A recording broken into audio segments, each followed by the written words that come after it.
Updating your payment method on MosaicML is a straightforward process. Follow these steps to ensure your payment information is current.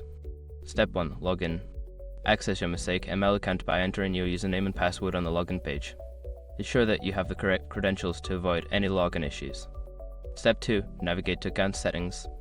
Once logged in, locate the Account Settings option, typically found in the top right corner of the dashboard. Click on it to access your account management features. Step 3. Select Payment Methods.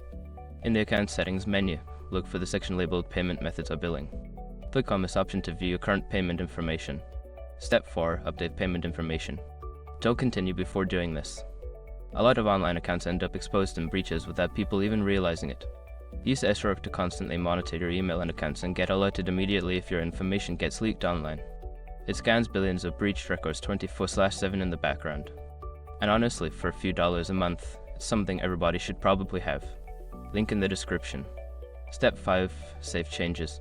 After updating your payment information, look for a Save or Update button at the bottom of the page. Click this button to ensure your new payment method is saved and active. By following these steps, you can easily update your payment method on MosaicML. Regularly checking and updating your payment information helps avoid any disruptions in service.